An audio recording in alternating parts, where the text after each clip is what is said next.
Hello everyone, it's Thumper, the Rabid Rabbit. On today's episode of Rust Electricity 101, the component guide, we're going to cover the water pump component. The water pump was introduced shortly after the Farming 2.0 update as a way to automate your collection of water for watering your crops. You can collect either salt water or fresh water using the water pump. Of course, you'll need to purify any salt water before you put it on your crops, but it's great for automation. You can find this in the locked elite and military crates or on the oil rig or heavy scientists. A little easier, you can purchase it at the outpost for just 200 scrap, and if you have the blueprint you can see here, you can craft it on the level 2 workbench using only 500 wood and 200 metal frags. Water pump has just one electrical input. It's a power input to operate the pump. It consumes 5 units of electricity.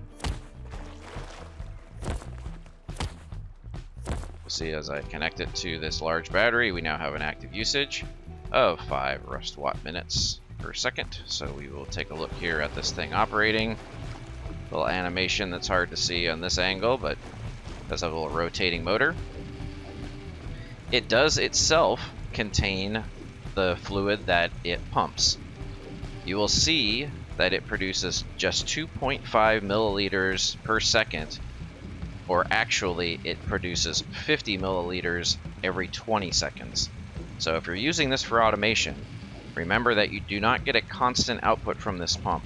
You will get 50 milliliters every 20 seconds added to the contents of its own internal storage tank. Its internal storage tank can hold up to 2,000 milliliters of fluid. So you'll be wise to connect this to another storage tank or device where you can store more fluid. It's not very fast at only 2.5 milliliters per second. However, it is far faster than a rain collector, which takes about a minute to collect the same amount of fluid. So this is a lot more helpful. You may have to use a number of these if you want to run more than one sprinkler at a time. It has an output of 12 milliliters per second from its pumped output. And I can demonstrate that here. It says connection requires a pump. It sure does, but the water pump not only pumps water from the source, it pumps water from its tank. So you do not need to add in a fluid switch and pump device to get water out of it and pumped up against gravity to another storage tank. It is its own pump while it is powered.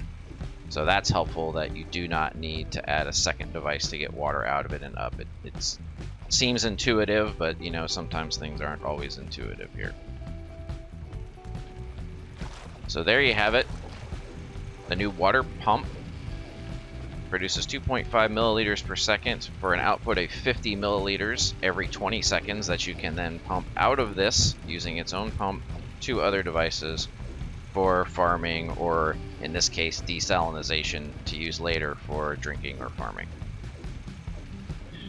That, my friends, is the new water pump.